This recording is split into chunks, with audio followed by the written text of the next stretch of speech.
Eso es la Inter, señores, 6-2, 5-2 en Canarias. ¿Qué está pasando? Bueno, pues muchas cosas en este programa, más que en la actualidad casi. Paco Álvarez, qué primera hora, ¿eh? Wow, ha estado fenomenal. Qué primera hora. Y menos mal que no me la he perdido. Batalla dialéctica educada, pero dialéctica y dura, entre María Salmerón, la mujer indultada más veces de España, víctima de malos tratos, con Javier Urra. Pero ha terminado muy bien y además hemos hablado de cosas bastante más bonitas, muy interesantes, que de lo que suele decir Sánchez cada día. O sea. Bueno, no te pierdas que vamos a acabar hablando otra vez. Hombre, qué remedio. A ver, Nacho Fuster Fabra, abogado, querido abogado, ¿cómo estás? Muy buenas tardes, Albert. ¿Cómo llevas el día? Paco. ¿Cómo llevas el día? Ave Paco. ¿Cómo llevo el día? Bueno, con noticias. Sí.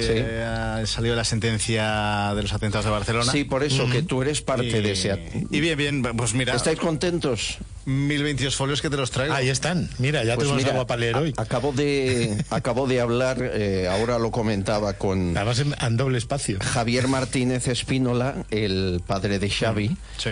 Dice, me quiero leer la sentencia antes de dar una opinión. Pobrete, ¿cómo se lea eso? Hay que leérsela. Pues mira, yo que he hecho un vistazo rápido por encima, es densa, pero claro, en los magistrados que teníamos en sala ya apuntaron maneras que efectivamente iba a ser una sentencia muy motivada. Y yo creo que va a merecer mucho la pena leerla, muchos datos, dan mucha prueba que se practicó en juicio y luego que voy a entrar en instrucción, y luego la teoría bien explicada, es decir, no se cogen a los dimes y diretes, obviamente, porque es un tribunal muy serio, pero explica motivamente por qué se le califica por este delito, por qué se le condena por este delito, por qué entra y por qué no.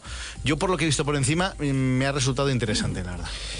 Son 3 condenas, 53, 48 y 8 años por colaboración, pero ninguno fue autor material, pero sí fabricaron los explosivos, organizaron, estaban en la casa de Alcanar. Se les absuelto de lo que pedíamos las acusaciones, que era que también se les incluyera dentro de los asesinatos al final. Sí, porque, bueno, esto es una teoría que tenemos las acusaciones y que veremos qué vamos a hacer ahora, pero sí que es verdad que nosotros pensamos que todos aquellos que participaron tenían un conocimiento de lo que se iba a producir, ¿no? Y el asesinato entendemos que era sobre un hecho en concreto, que era hacer daño a la gente, y ya iba a ser de una manera que sea con atentado con artefactos explosivos, como es lo que había en Alcanar, o el plan B, que siempre decimos que existe un plan B y un plan C en el yihadismo, que es vehículos o, en este caso, como pasó en Cambrils, hachas y cuchillos. Señores, se incorpora a esta mesa. El jueves pasado empezamos colaborando con él, alguien muy querido, yo creo que tú le conoces, amigo Fuster Fabra. Fue presidente en Baleares y es eurodiputado, portavoz de Ciudadanos en la Eurocámara. José Ramón Bauzá, desde Bruselas, ¿cómo estás? Muy buenas, estupendamente. Encantado de estar virtual, no físicamente, pero con vosotros una semana más. Bueno, saludos de Fabra, Fuster Fabra, y de nuestro Paco Álvarez. ¿Cómo estás? Encantado pues un abrazo, encantado de saludaros. Oye, ¿cómo está el tiempo ahí en Bruselas? ¿Estáis con los 30 grados de Madrid o no? Bueno, 30 dividido entre 2, es decir, con lo cual marcamos la mitad. Aquí eso, siempre es como una sábana de color gris. Sí, ahí no veis el sol. Siempre está, exactamente, o sea, que de vez en cuando sale el sol y algunos parecemos como caracoles y salimos corriendo a ver si nos pega algún rayito, pero... Y más pero tú, bueno, que has cambiado Palma de Mallorca por Bruselas, que no tiene colores, una ciudad y otra, por favor. Uno tiene color azul, que es el de Mallorca, y otro tiene color gris, pero bueno, hoy yo estoy encantado de estar aquí en Bruselas y vamos, para eso estamos. Habéis hecho, y yo te lo agradezco mucho, habéis hecho algo muy importante, Ciudadanos, y habéis denunciado ante la Comisión Europea, leo textual, la arbitrariedad y parcialidad de los indultos que planea el gobierno, y pidiendo atención para que Bruselas esté atento a la deriva de Sánchez. ¿Esto es pedir amparo a Bruselas ante lo que puede ocurrir? Bueno, nosotros, sabes, desde el primer momento hemos tenido muy claro una serie de determinadas líneas de las que no podíamos pasar. Fuimos los primeros. Acuérdate que nuestro programa electoral llevaba como punto primario la reforma de la euroorden, porque ya sabíamos que iba a proceder, los políticos catalanes nacionalistas e independentistas a utilizar lo que han hecho durante 30 años, que es la propaganda, el falsamiento de la realidad para sus únicas intenciones e intereses personales, que no eran más que la independencia del Reino de España, con lo que eso supone en cuanto a romper lo que aquí se llama el rule of law, que es el estado de la ley, ¿no? Pero bueno, nosotros estamos siempre preparados, prevenidos y ante todo aquello que puedan hacer o intentar hacer los independentistas. Y en este caso ya no hablo de independentistas, hablo del gobierno del Reino de España con unos indultos a los cuales claramente la justicia española ha dicho que no solamente la Fiscalía, sino también el propio informe del Tribunal Supremo acordado por unanimidad. Sí, pero fíjense, Ábalos hoy le han vuelto a preguntar y ¿qué R? Escuchen. Quien está en condiciones de terminarlo es quien tiene que liderar ese proceso. Estamos para resolver un problema y se resuelve con audacia. En definitiva, es el gobierno quien va a decidir, es el Consejo de Ministros. A ver, aclaradme que tengo aquí a todo un profesor universitario que es Fuster Fabra, a Bauzá y a un historiador. El Supremo ha dejado claro, primero, que no puede hacer un indulto total, sino parcial. Eso significa que hay recurso, que se puede recurrir en la Sala Tercera del Supremo. Y que esperemos que vaya a decir lo que todos esperamos que vaya a decir. Exacto. Después, que ha de estar muy bien motivado, porque, por ejemplo, el Supremo utiliza palabras, por ejemplo, inaceptable, el indulto a los del proceso. Sí. Esto más que una aclaración del Supremo es una sentencia en toda regla. Es la sentencia del recurso. Claro, dice, el gobierno pretende indultarse a sí mismo. Así lo que ha hecho el Supremo es durísimo. Le ha dejado muy pocos espacios, ¿no? ¿Qué le queda al gobierno? ¿Qué puede hacer? Dimitir. Bueno, además de dimitir, condenarles o indultarles diciendo, vale, de acuerdo, rebajamos y que quede la cosa en 3 años y medio, que como ya están en prisión salgan a la calle. Lo que van a hacer es utilizar las matemáticas. Básicamente lo que van a hacer va a ser intentar rebajar al máximo la pena para que, habiendo todo el tiempo que han estado en prisión, se les conmute, porque como han traspasado la competencia de prisiones también casualmente, y esto depende de instituciones penitenciarias y sobre todo de la evaluación que se hace el régimen interno a los presos, pues bueno, rebajarán y dirán que solo han hecho efectivamente un indulto parcial porque entienden que es por la sanidad política del conflicto, que no existe, es el que han creado ellos. Y con ello utilizan las matemáticas para decir, y harán la analogía, y me ha puesto un pincho tortillo en la caña que lo harán. Dirán, es exactamente igual que cuando una persona cumple un determinado tiempo de condena, se le aplican los beneficios penitenciarios, que esta vez los ha aplicado instituciones penitenciarias, que por cierto, repito, están transferidas, no centralizadas, sino a Cataluña. Es decir, recortarán condenas a 3 años y medio para que queden en libertad este verano. Después de verano, a lo mejor, te diré. Después de verano. ¿Por qué? Porque antes del verano canta demasiado. Tú has dicho algo importante. Si esto es un indulto parcial, cabe recurso. ¿Cuánto tardan los recursos en resolverse? ¿Y mientras tanto salen o se quedan dentro? Te voy a ser súper sincero. En la justicia ordinaria tardan una barbaridad. Pero creo, confío y veo que, tal y como salió el informe, por ejemplo, del Tribunal Supremo, en este caso serán tremendamente rápidos. Y mientras tanto... No es suspensivo. Es decir, seguirían en prisión hasta que el recurso en la Sala Tercera se vea en el Supremo, que es la contencioso administrativa. Esto depende básicamente de lo que le tienen que consultar al Tribunal Supremo. Si aún solicitando se dé el indulto, si sale o no sale. Yo os quería preguntar una cosa a vosotros que sabéis más de esto, tanto a José Ramón como a ti, Ignacio, que es que ¿cómo se puede hacer un indulto colectivo? Eso no se llama amnistía y eso es anticonstitucional. O sea, quiero decir, se puede indultar a una persona. Antes hemos estado hablando con María, o yo entendía eso. Quiero entender que va a ser uno por cada uno de ellos. Es así, Bauzá, sería uno por cabeza. ¿Eso no es engañar a la justicia? José Ramón. Yo creo que precisamente comparto con Nacho esa teoría. Creo que es mucho más cómodo hacer indultos individuales para que no se vea un indulto colectivo. Pero fíjate, a mí me preocupan 2 cosas que se están produciendo estos días. En primer lugar, digamos, el intento de normalizar un futuro indulto. Ya se está hablando de que hay que normalizar las situaciones, de que no tiene que haber ningún tipo de violencia interna entre territorios ni entre personas y demás. Pero lo que más me preocupa es que el indulto se basa en una cuestión básica, valga la redundancia, que es el arrepentimiento. Aquí no se muestra arrepentimiento. En segundo lugar, no solamente no se muestra, sino que se amenaza continuamente con volverlo a hacer. Es decir, se están reafirmando en volver a dar un golpe de Estado.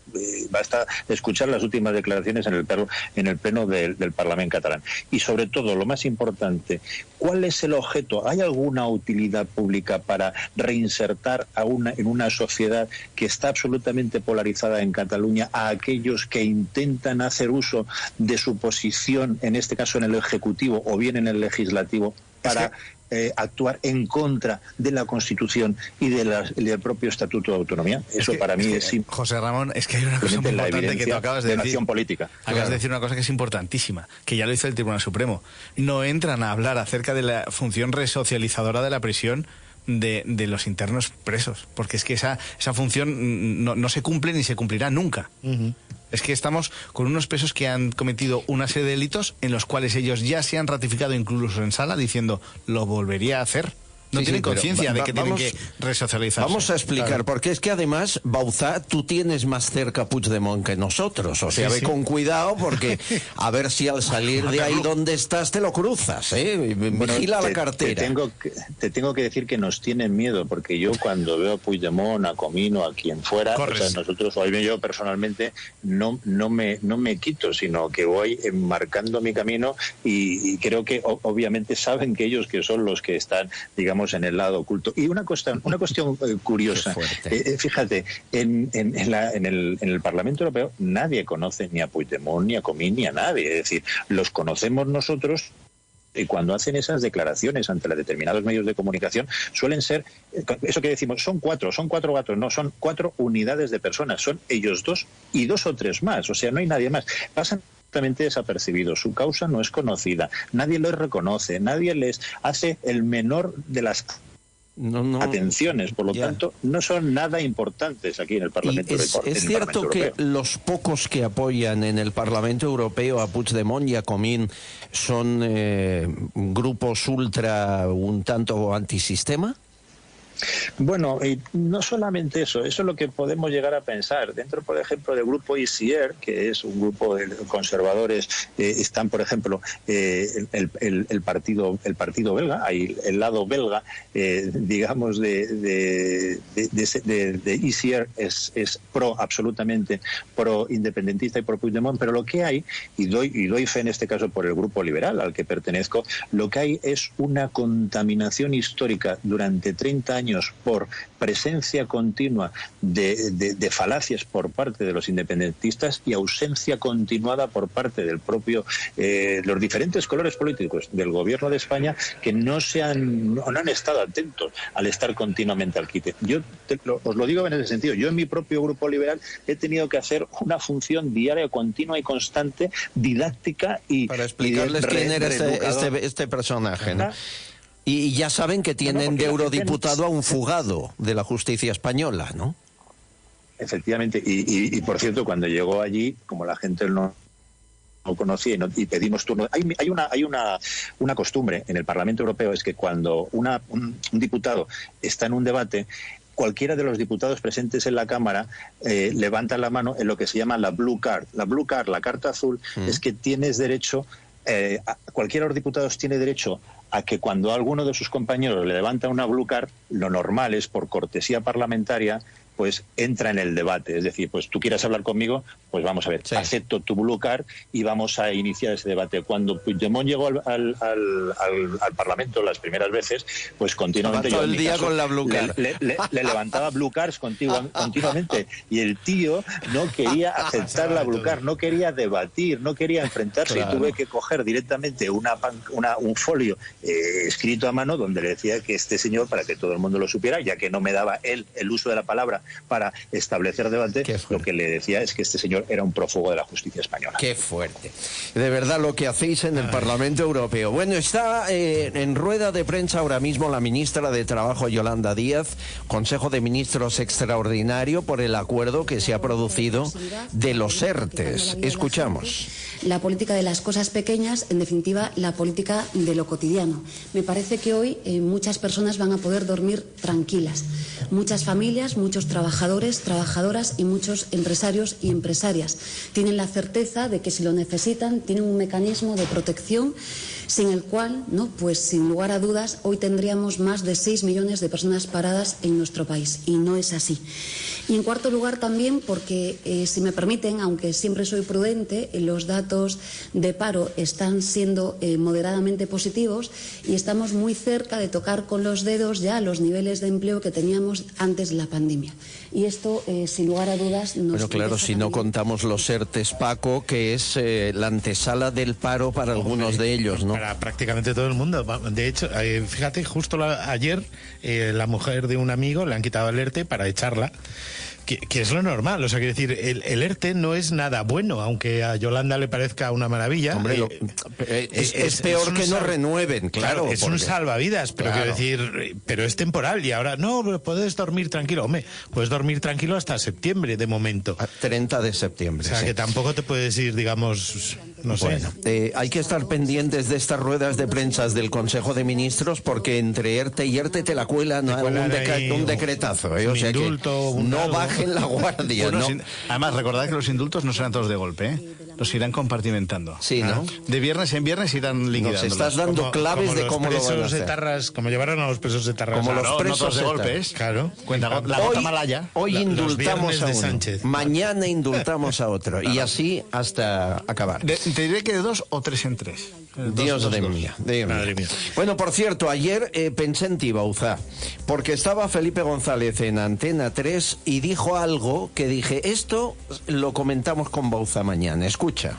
En España, lo que digo contracorriente será un escándalo. La política está terriblemente mal pagada. Yo opino igual. Dice, ¿en comparación con quién? Como decían a mi paisano, una cosa terrible, ¿no? En comparación con lo que quieras, me da igual. Con Italia, con Francia, con cualquier país de América Latina. Pues. ¿Es cierto eso, eurodiputado? Y eso que le pregunto a la élite, porque los eurodiputados ganáis más que un diputado en el Congreso. Pero es verdad, tú que estás ahí viendo al resto de países, que está mal pagada la política en España. Yo te voy a poner mi caso concreto para no hablar de otros. Cuando yo estaba de presidente del gobierno de las Islas Baleares, y tú sabéis que yo soy farmacéutico, sí. La farmacéutica que estaba sustituyéndome a mí al frente de la farmacia tenía mayores retribuciones económicas que yo como presidente del gobierno de las Islas Baleares. No me lo puedo creer. Yo lo digo todo.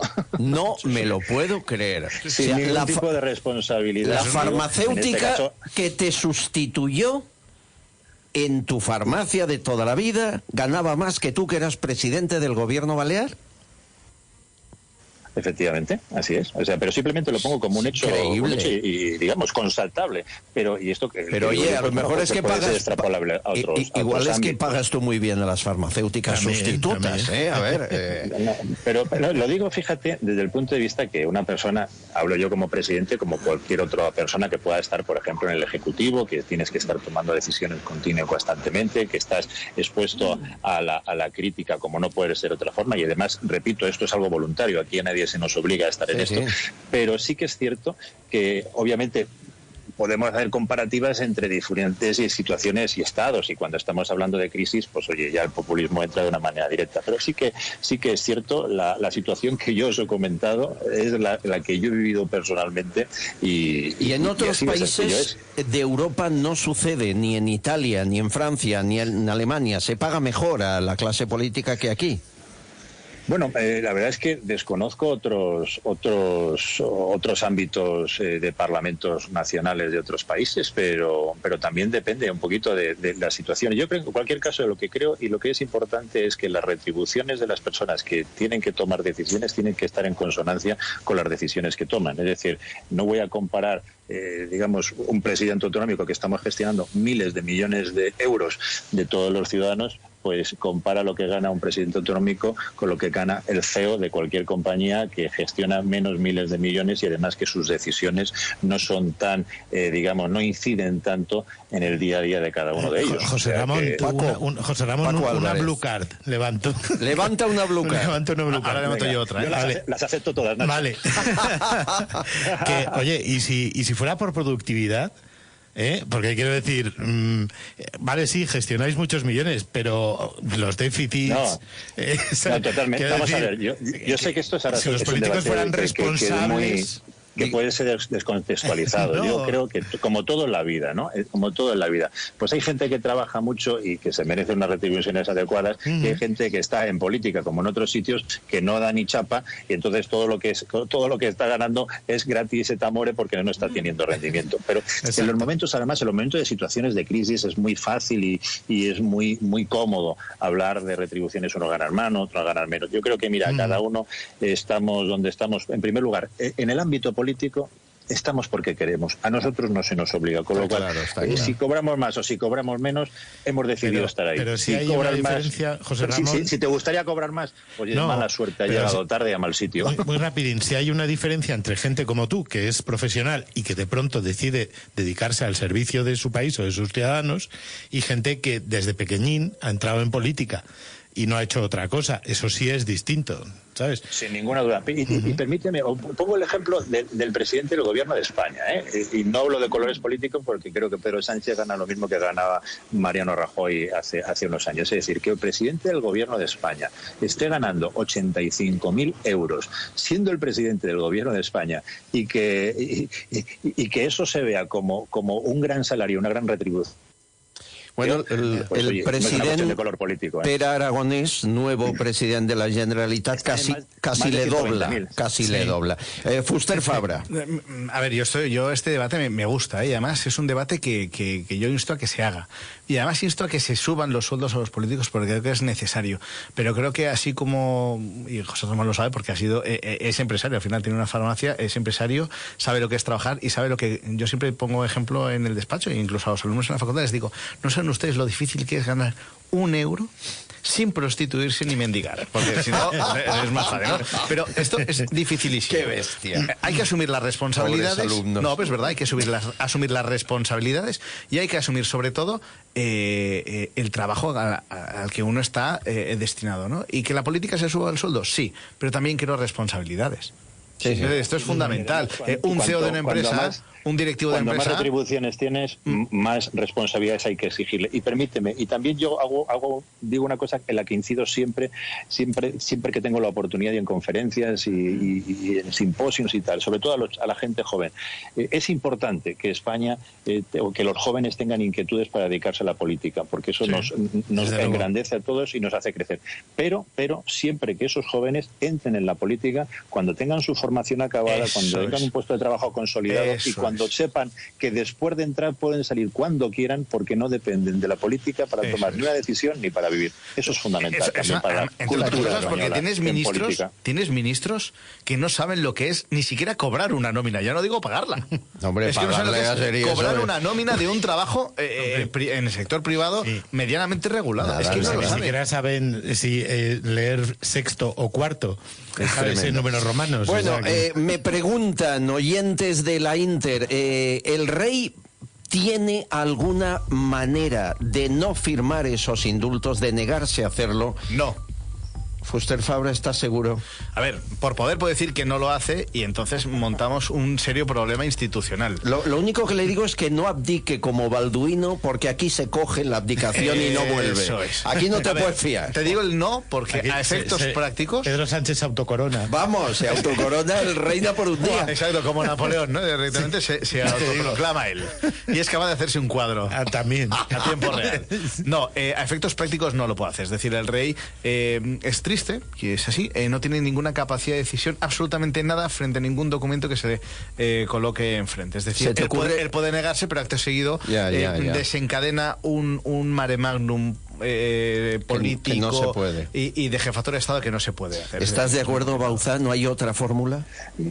No, además, Nacho, que es el experto en la materia, el rey lo único que tiene es capacidad sancionadora, no entendida como que impone sanción, sino que sanciona y rubrica las decisiones tomadas en Consejo de Ministros o en donde corresponda. Con lo cual, el rey, desgraciadamente, solamente puede sancionar las decisiones tomadas por el Consejo de Ministros. Bueno, y luego también me preguntan, Vox de Murcia ha hecho una propuesta de aquellas para aparecer en los medios de comunicación de vez en cuando, y es, lo que pasa es que a lo mejor mientras unos se ríen, otros se la van a tomar en serio, porque no es tan extraña. Propone que en Murcia suene el himno nacional cada mañana cuando lleguen los alumnos a la escuela y también tengan la bandera española. Bueno, esto... Y el retrato del rey. Y el retrato del rey. Esto, que yo lo he vivido hace años, cuando yo tengo ya una edad mayor que vosotros. ¿Y te ha cambiado la vida, Albert Castellón? No, hombre, a mí no se me caen los anillos. No podíamos cantar el himno porque no hay letra, pero el himno sonaba y con educación te levantabas. En muchísimas democracias del planeta.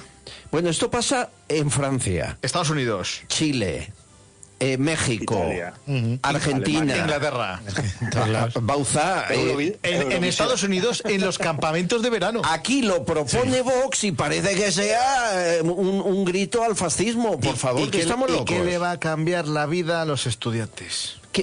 Nada. En Europa es tan raro esto, Bauzá. No, el gran déficit que tenemos aquí es el complejo que tenemos, no nosotros, sino algunos, para decir claramente que somos patriotas, que somos españoles, que estamos orgullosos del país donde estamos y que estamos orgullosos de tener el himno y la bandera que tenemos. Yo llevo una bandera en mi muñeca de hace 20 años, por lo menos, que yo recuerde. Ya somos dos. Y me siento... ya somos dos. Si al final la gente buena aparece y se junta y al vernos los ha vuelto a... Yo uno. No, soy el padre. Hay una cosa que es básica y a mí me da una envidia absolutamente sana, que cuando voy a cualquier país y veo a la gente orgullosa de su bandera, que se cuadra ante su bandera, que se cuadra, y algo de población civil.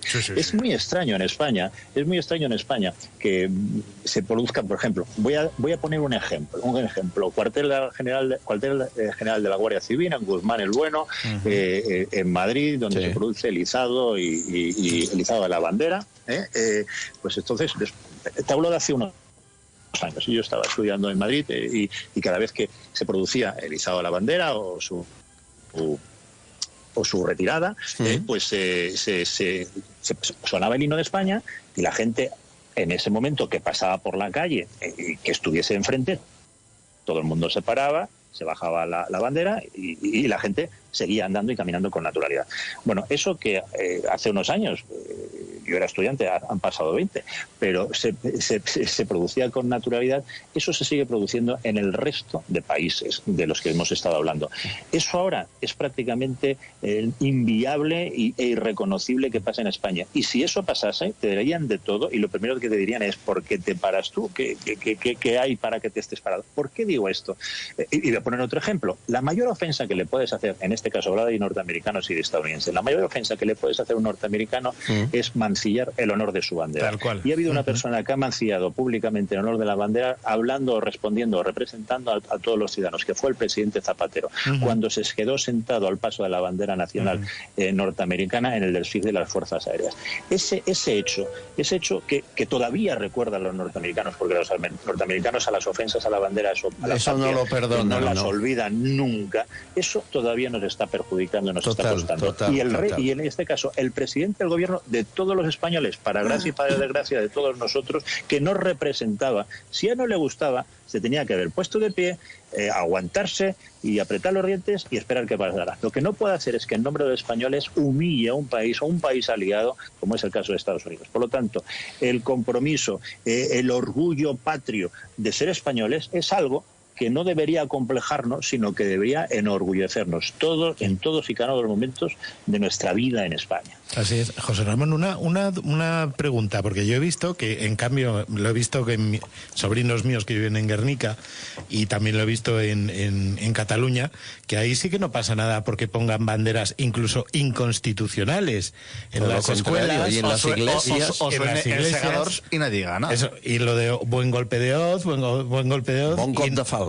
Eso, y no pasa absolutamente nada. Esto me ha pasado a mí, siendo el presidente del gobierno en las Islas Baleares, donde los colegios, en los institutos, no ponían ninguna bandera, excepto en el mejor de los casos, digo el mejor, y no corresponde a la bandera sobre la bandera regional de las Islas Baleares, ponían la bandera catalanista en el mejor de los casos, cosa que no puede estar en un edificio público de una región la bandera de otra región si no es acompañada por la propia, punto número uno. Y eso digo en el mejor de los casos. Y segundo, lo que te ponían eran las esteladas, con lo cual ya con eso ya te digo. Y eso era la inyección de inoculación del virus nacionalista independentista que estaba en los colegios de las Islas Baleares, y sobre el que yo luché al menos intensamente mientras pude y de la forma que pude como presidente del gobierno de las Islas Baleares. Sí, pero están ganando la batalla. Eso, ya es pura historia. Están ganando. Sí. Señores, un Vichy catalán, por favor, que llegue hasta Bruselas el Vichy catalán. Cuando veas a Puigdemont... dale un botellazo. No, un botellazo no.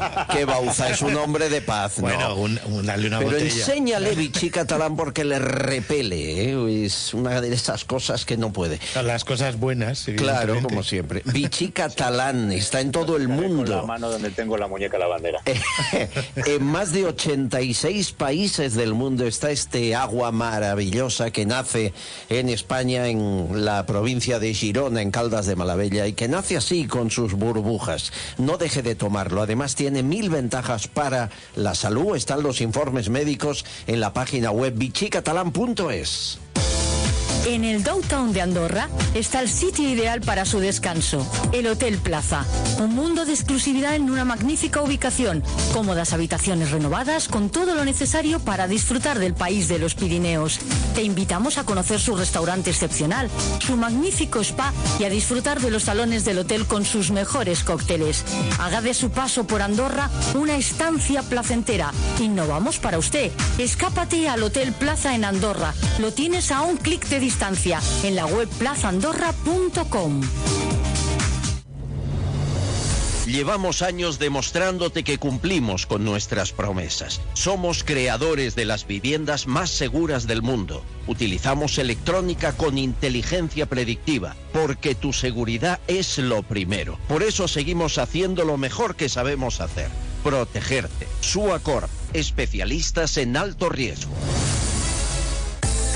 ¿Necesitas un espacio de trabajo para desarrollar tu actividad profesional? ¿Tu empresa tiene menos de 5 años de antigüedad? Tu sitio está en los espacios de coworking que el Ayuntamiento de Madrid pone a tu disposición de forma gratuita en los viveros de empresas de Carabanchel, Puente de Vallecas, Vicálvaro y Villaverde. La solicitud de acceso se cumplimenta presencialmente en el vivero de empresas que te interese. Solicita previamente tu cita online en madridemprende.es. El espacio de coworking gratuito puedes utilizarlo durante un año recibiendo asesoramiento personalizado y además podrás hacer uso de las salas de reuniones, salas de descanso y participar en todas las actividades que se organizan en los viveros. Igualmente, si tienes una idea de negocio y estás pensando en emprender, puedes contar con nosotros todo gratis. Encuentra toda la información en madridemprende.es y si tienes alguna duda, escríbenos a emprendedores@madrid.es. Madrid Emprende, impulsa tu empresa. El Barómetro, con Albert Castillón. En la Inter, en Radio Intercontinental, en todas sus emisoras en España o en el mundo. Desde Bruselas, José Ramón Bauzá, en Madrid, Nacho Fuster Fabra, Paco Álvarez, Felipe González, ayer en El Hormiguero, dejando claras las cosas. En estas condiciones yo no haría el indulto.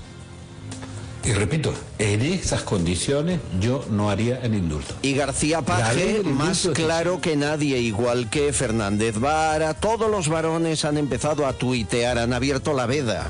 Más que una medida de gracia, me parecería una enorme desgracia. Hay muchísimas razones para pensar que sea uno de los graves errores de la democracia. Ábalos ha insinuado algo muy grave, Fabra. Sí. ¿Qué ha dicho exactamente? Bueno, yo esta mañana, este mediodía he estado escuchando las declaraciones de Ábalos y en el ataque directo a Felipe González por sus declaraciones ahí en El Hormiguero dijo, bueno, es que nosotros tampoco hemos opinado y hemos dicho nada, que en otras ocasiones se han tomado decisiones que han sido incorrectas. ¿A qué se refería? Uno que ha vivido algo de la lucha antiterrorista y sabe algo de la época de los GAL, me he quedado perplejo. ¿Qué ha sonado a GAL? Que ha sonado a GAL por todos los lados. Es decir, le ha devuelto a alguien tan representativo como es Felipe González para el Partido Socialista Obrero Español. Su único argumento ha sido soltarle "y tú más". Por cierto. Y lo otro ha sido con peor. Sentencias que no está demostrado que en este caso hubiera nada. Y lo otro ha sido peor, lo que has comentado, o sea, quiero decir, un ministro del gobierno, o sea, el Ejecutivo, ha venido a decir que el Tribunal Supremo lo ha hecho mal y que ellos, o sea, el Ejecutivo, claro, y que ellos, el Ejecutivo, pues tendrá que solucionarlo, ha dicho. Eso es una barbaridad, ¿no? Venimos a arreglar el problema, es decir, no sirve lo que ha dicho la justicia y lo va a arreglar el gobierno. Eso es normal que Europa se lleve las manos a la cabeza, porque la seguridad jurídica es cero en España. Ahí voy, Bauza, ¿qué dicen en Europa y sobre todo qué dice de esto Borrell, que es el jefe de la diplomacia europea, ¿no? Bueno, Borrell está ausente desde el primer minuto. Borrell no es más que el ministro de Asuntos Exteriores de Sánchez, pero en este caso dentro de la Comisión Europea. Y sus acciones continuas y constantes están avergonzando y dejando en evidencia la baja, digamos, el bajo nivel diplomático o de la diplomacia internacional a la que está llegando Borrell. Acordaos, o recuerdo yo muy rápidamente cuando fue a Rusia y donde fue absolutamente avergonzado por el ministro de Asuntos Exteriores ruso, que prácticamente ni le recibió. Y en eso podemos hacer mención de las continuas sanciones que se han aprobado por parte del Parlamento Europeo. Yo he liderado un montón de resoluciones y propuestas de sanción, por ejemplo, en Nicaragua contra el régimen de Ortega y de Murillo, y Borrell, en lugar de ser activo frente a ellas, lo que hace es mirar hacia otro lado desde hace un par de años. ¿Por qué? Porque tiene el señor Pedro Sánchez, el presidente del Gobierno de España, dentro de su gabinete, dentro de su ministerio, tiene a sus socios, que son los de Podemos, con los cuales hay unas relaciones no solamente de amistad, sino también contractuales en numerosas, pues análisis de consultoría que ha hecho pues el propio Monedero y, como no, Pablo Iglesias. Hace un par de semanas solicité formalmente a Borrell que analizara y que estuviera encima del caso Neurona en Bolivia, por la decisión que ha tomado el gobierno de Bolivia. En primer lugar, el nuevo presidente de Bolivia, que es el que sustituye en este caso a Evo Morales, lo primero que hizo es secuestrar y detener a la expresidenta, a la presidenta Áñez, la secuestró de su casa, está en prisión preventiva, con lo cual lleva ahí todo lo que lleva, y ha dado la Fiscalía boliviana, ha dado carpetazo a las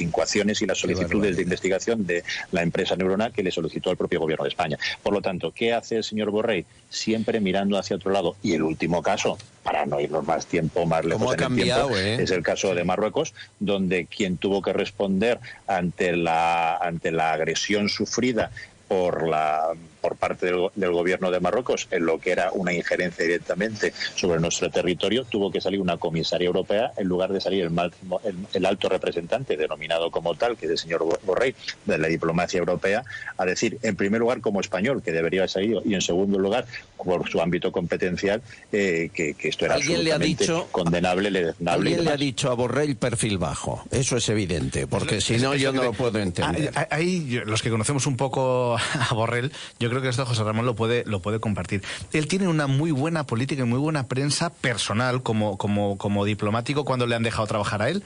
Yo creo que la tiene en Europa, no tiene mala prensa, es una persona competente. Pero ahora se ha metido en la trinchera, se ha puesto el casco y ha hecho que vuelen las balas. Sí, o sea, no es mi problema. Claro. ¿Por qué? Porque yo seguiré estando aquí, pase lo que pase. Su mujer es la presidenta del partido, ¿no? Si su mujer es la presidenta del PSOE, general. ¿Por cómo va a enfrentarse a su jefe? Pero tampoco se va a minar su prestigio profesional, es lo que quiero decir. Mira, yo no puedo entender, en los escenarios del 1,5 millones de personas en Barcelona, cuando Sociedad Civil Catalana montaba las historias, a mí me tocaba siempre presentar. Y ahí estaba Vargas Llosa, y ahí estaba Borrell. Eso es. Y era un activista de sociedad civil. ¿Cómo ha podido cambiar tanto? Porque no le habían nombrado ministro todavía. Borrell se veía fuera. Y entonces, en el momento en que tienen la capacidad de tener una cartera ministerial y le nombran ministro, sus actuaciones, complicidades y manifestaciones cambian. Tú estabas ahí, Albert, perfectamente lo recuerdas, cambian al 100%. Total. Quien era un activista en favor de una causa, es más, en el momento que tiene la cartera ministerial, cambia por completo. Yo sigo siendo consejero de sociedad civil y tenemos reuniones telemáticas, la última hace 10 días. Y ahí está en las reuniones desde Josep Piqué a quien quieras. Y yo digo, ¿no podemos contar con Borrell para algo? Para un acto en Bruselas, para una conferencia, para... Ni está ni se le espera. Ostras, cómo cambia la gente, chico. A mí me recuerda un poco a Marlaska, ¿no? Que de ser el mayor defensor de las víctimas del terrorismo pasa a ser el que libera a los que mataron a sus compañeros. Y fuerzas de seguridad del Estado, ¿eh? Claro. Es una magnífica relación. Pero, y con decoraciones de policía y guardia Pero a mí civil. me cuesta entender, porque como juez tenía prestigio y Borrell tenía... Hombre, hizo el libro de la financiación de que España no nos roba, mejor que se ha hecho. ¿Cómo pierden tanto prestigio por un cargo? ¿Que es vanidad? Porque pasta, ¿no? No sé, Krusty, el payaso en Los Simpson, dijo que aparcaron un camión de dinero en la puerta de mi casa. Quiero decir que todos tenemos un precio. El precio puede que sea el poder. No creo que... No me refiero a la pasta. No es dinero. Poder, quizá. El precio puede que sea poder. Bauzá, ¿tú qué crees? ¿Por qué cambian cuando les dan... Bueno, porque no tienen unos compromisos claros y personales. Las personas que tenemos compromisos absolutamente inquebrantables ya nos pueden decir 8 u 80, porque por encima de cualquier consideración está dando de compromiso y la coherencia en la toma de decisiones. Yo creo que hay gente que a lo mejor con buena intención se mete en política, pero luego sus compromisos van en función de quién se los propone y en función de sus comodidades. No hay nada peor en política para un político, pero sobre todo para la sociedad. Yo he visto demasiados en política, y no pongo ejemplo porque me los guardo para mí. A política se viene a tomar decisiones y a quedar mal la inmensa mayoría de los casos. Pero el que quiera quedar bien, que se haga relaciones públicas, que no se meta en política, se haga relaciones públicas, que invite a tomar algo y quedará bien con todo el mundo. No necesitamos quedabienes en política ni relaciones públicas. A política se tiene que tomar decisiones y a veces, en la inmensa mayoría de los casos, esas decisiones obligan a quedar no tan bien como uno quisiera, pero por encima de todo está el compromiso. Antes de despedir al amigo Bauzá, que está en Bruselas, que me explique alguien, no sé si tú tienes datos, José Ramón, de lo de Biden. Joe Biden hoy se levanta y dice a la CIA, os doy 90 días para que descubráis cómo surgió el COVID. Os doy, es como decir... Ha hecho una trampada. Claro, no, o sea, claro, me llama la atención. Pero es como decir, ya sé que lo habéis descubierto y no me lo queréis contar. Os doy 3 meses para que me saques el informe. Vamos, esto suena que es... Alguien ha metido el informe del origen del COVID en un cajón y le da 3 meses para que lo saquen del cajón. ¿No suena esto? Sobre todo que se haga público, porque una cosa es lo que le diga un presidente a su servicio de inteligencia y otra cosa es que eso lo leamos en otros países, en la prensa. Entonces, en la prensa es verdad que la prensa de Estados Unidos estaba ya filtrando informaciones de la CIA acerca de un centro de investigación de Wuhan, de que al final sí que pudo escaparse de un laboratorio, lo que hemos dicho toda la vida, ¿no? La teoría principal. ¿Cómo te suena esto, Bauzá? Hay una cosa importante, Albert, en ese sentido. Mira, eso se debe a que la Organización Mundial de la Salud ha solicitado una nueva investigación en la que participen, además de sus propios investigadores, los de la OMS, otros miembros de la comunidad científica, para, entre otras cosas, como dices, aclarar cuál es el origen del virus. Hasta ahora las investigaciones se realizaron por China y no daban pistas claras de si el virus procedía de Wuhan y si el pangolín de uno de sus mercados. Además, en ese caso, lo que es importante es que informes y análisis de la inteligencia norteamericana han reportado que había 3 investigadores del Instituto de Virología de Wuhan que informaron de COVID antes del supuesto primer brote. Por lo tanto, ¿qué es lo importante en ese sentido?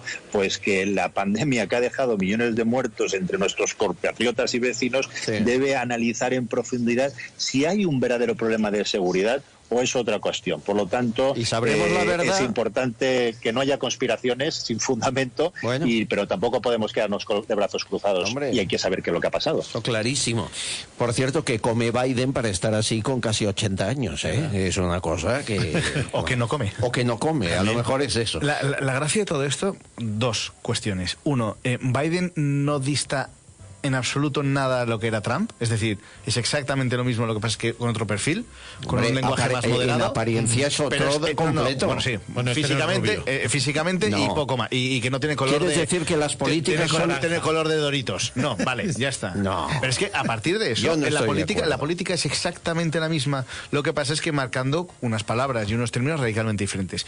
Y dos, a mí me hace gracia cuando se habla de las responsabilidades, los abogados de esto sabemos un rato, si esto hubiera sido algo nuclear, no hubiera sido un tema sanitario, ¿se hubieran depurado responsabilidades?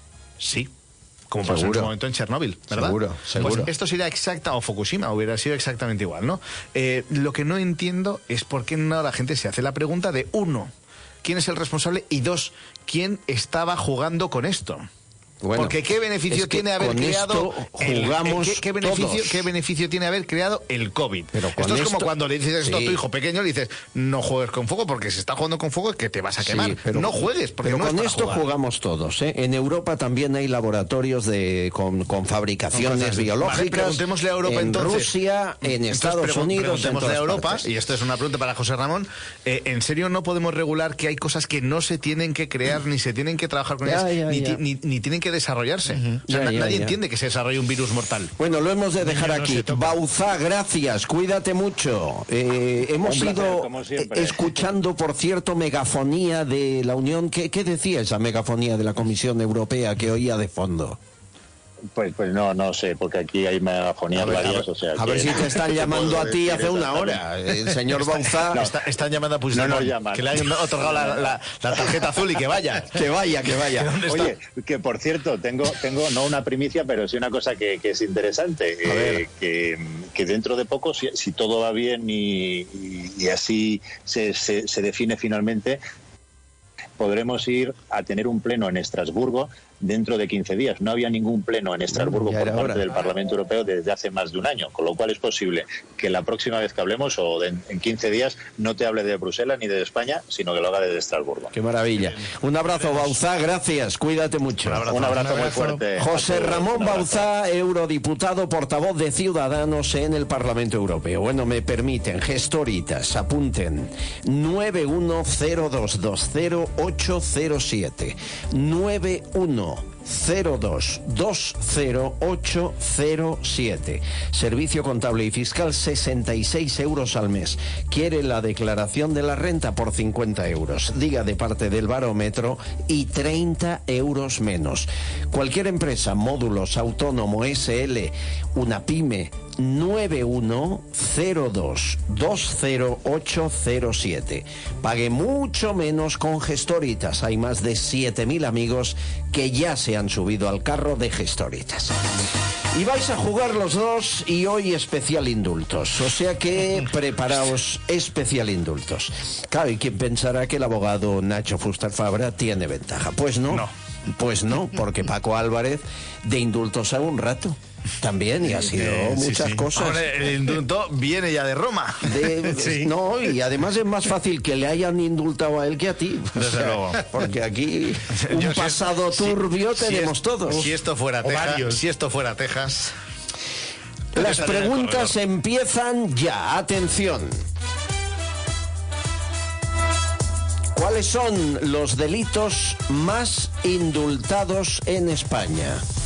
¿Cuáles son los delitos más indultados en España? Opción A, delitos de corrupción política. Opción B, delitos de violencia contra las personas. Opción C, delitos de conducción al volante. Tiempo. Jope, qué difícil, ¿no? Corrupción política, violencia contra las personas o al volante. ¿Qué es lo que más indultan? En general, todos los gobiernos. Yo voy a decir lo de los coches. Vamos a decir corrupción política, venga. Corrupción política dice Nacho, lo de los coches dice Paco. Tráfico, sí. Pues es corrupción política. ¿Cómo no se van a indultar entre ellos, querido Nacho? Por favor. Bueno, enhorabuena, ¿Cómo Nacho. se nota que los conoces? 6 de cada 10 indultos son de prevaricación o malversación de fondos. Ahí queda la cosa. Ojo, qué delito más complicado, la prevaricación, que es aprovecharse de una situación de superioridad para beneficiar a uno en contra de otro, y malversación de caudales. Sus dineros de su impuesto me los gestiono yo como me da la gana y me los meto en el bolsillo. Ojo, Sí. Atención, pregunta. Qué feo. ¿Recordáis a Santiago Carrillo, el líder del comunismo en España? A Santiago Carrillo, ¿quién lo indultó? Suárez. El presidente de la plaza. Suárez, Felipe González o Francisco Franco. Tiempo. Francisco Franco. Adolfo Suárez. Dice Suárez. Paco Álvarez dice Franco. El tío Paco. Nacho Fuster. Hombre, llamándote Paco deberías haber dicho el tío Paco. Ya, pero lo dijo antes el abogado. Pero tú puedes decir lo mismo si quieres. Fue Franco, efectivamente. Los crímenes de guerra de los comunistas se indultaron el 1 de abril del 69, 30 años después de ganar la guerra. No fue un indulto, fue una amnistía. Bueno. Impugno la pregunta. Aquí no está claro, Me Señoría, dicen protesto. que fue un indulto. La amnistía llegó después, pero bueno, es igual. Atención, pregunta. Será colectivo. Empezamos a impugnar. Haré que pierdas como sigas impugnando. Meter recurso a apelación directamente. Eso, ya. directamente. Recurro. ¿Quién ha sido? Esta es buena, Atención, que esta es buena. Aprendemos todos con este concurso. ¿Quién ha sido el presidente del gobierno en democracia que ha concedido más indultos? ¿Rajoy, Aznar o Zapatero? Tiempo. Zapatero. Ya a partir de ahora lo que diga, No lo sé, pero es que me la da lo que toda. diga Nacho. Zapatero, yo creo. Y luego será Aznar. Y luego será Aznar, Y luego será Aznar. Pero yo digo Zapatero. ¿Estás de acuerdo, Zapatero? sí. ¿Sí o no? Sí, estoy de acuerdo. Y Zapatero los dos, ¿verdad? Que luego, sí. Eso es Pues que no. Era Aznar. Era Aznar. Ay, De hecho, Era Zapatero, pero será Aznar, Que Sí, conste. pero no has acertado. No he acertado. Pero Aznar indultó en los 8 años que fue presidente a casi 6.000 personas. Jolín. Iba a un ritmo que firmaba los indultos que tenía la muñeca que rota. leyes. iba solo. ¡Vamos, venga, otro! Por cierto, un indulto. la mayoría de los políticos indultados por Zapatero, como siempre ocurre, del Partido Socialista. No. ¿En Y serio? cuando los indulta el Partido Socialista, la mayoría del PP. Esto toda la vida. Atención, pregunta. ¿Qué famoso pidió el indulto y no se le concedió? Lo pidió y no se le concedió. Ortega Cano, Isabel Pantoja o Farruquito. Tiempo. Farroquito. ¿Tú crees que Farruquito? yo voy Te a decir recuerdo, Ortega Paco, Cano, porque voy palmando. Te recuerdo, Paco, que no has acertado ni una. Hombre, es que, Que es difícil, también no acertar ni por casualidad. No es fácil. no iba de eso. No es fácil. ¿Tú crees que? Ortega Cano. Ortega Cano. ¿Y tú crees que? Farruquito. Farroquito. Nadie cree que Isabel Pantoja pidiera el indulto y no se le concedió. No, Isabel Pantoja, porque además. No, Isabel Pantoja no. No te suena. No me suena, porque además arrepentida no. No la he visto. Pues fue Farruquito. Venga, el punto para Al Fabra. final todo, Franco, Farruquito, todo con Es ese. tremendo. La última pregunta y Magnífico, luego Mr. Fabra. prueba sonora. Antes preguntábamos cuál fue el presidente del gobierno que más indultos concedió, que fue Aznar. Mire usted. ¿Y Pero cuál el que fue el que menos. menos? Joder. ¿Cuál fue el que menos indultos concedió? ¿Rajoy, Zapatero o Felipe González? Tiempo. Pues Rajoy. No, espérate. Yo te hubiera dicho voy a Suárez, decir Zapatero. No, me voy atrás. Felipe González. ¿Tú crees que Felipe? Sí, Felipe. Zapatero, porque Felipe estuvo tanto tiempo que digo yo. ¿Y Rajoy nadie cree que pudiera...? Podría ser, pero estaría dudando. Sí. ¿Lo concedo o no lo concedo? Claro, y se le pasan los plazos. Claro, se la pasó. Esto es muy de... Bueno, señores, pues nadie acertó una vez más. Madre mía. El presidente que menos indultos ha concedido ha sido Rajoy, 889 indultos. 889. Vale. Zapatero 3.381 y como digo casi 6.000 Aznar. O sea ¿Y Felipe? No tengo el dato. Lo he buscado. Vigila que todavía ganamos, ¿eh? Te impugno recurso apelación y gano. Señoría, que ha estado 14 años. A la mesa. Que fue presidente 14 años, hombre. Protesto, señoría. Yo, Felipe, no lo pongo en la criba porque estuvo media vida. Nos ha denegado la protesta. Protesto enérgicamente. Escucha esta canción. Esto suena a años 80 que tira para atrás, ¿eh? Es un grupo Indúltame, que se llama K-Pop Girls, formado por chicas. Años 90. Le vuelve loco a un dictador. Y se pasa el día escuchando ¿Vivo este o grupo. muerto? Vivo. Bueno. Dictadores vivos, te queda Kim Jong-un. Kim Jong-un, Xi Jinping, si me apuras, también, en China, y Akihito, si me apuras, en Japón. Pero aquí no es un dictador, aquí no es un emperador. No, es un emperador, de acuerdo. No digas dictador. ¿A cuál de los tres le vuelve loco este grupo? Claramente a nuestro amigo Kim Jong. Tienen a Kim Jong le va este rollo total. Tienen ritmos, las experiencias. ¿Tú crees? Y las ha invitado a Corea. Pero ¿tú crees que Kim Jong-un es capaz de bailar? Me ha puesto... Lo baila bajito, pero Me ha puesto un bichi catalán. ¿Tú también? Kim Jong. Sí, venga. Bueno, Kim Jong. Un tío que se carga a su tío, y nunca mejor dicho, un personaje se carga a su tío con una batería antiaérea. Que eso es muy bonito. Solo quedaron los calcetines. En familia pasan esas cosas. Los zapatos y los calcetines. Se cargó a su tío por algo habría hecho una Lanza batería. un cohete para saludar al tío. Lanza un cohete para el tío. Reconoce Kim Jong. Sí, es Kim Jong-un, sí. Al menos un punto, Paco, un punto. Ha ganado el concurso Nacho Fuster. Gracias, amigos. Mañana más.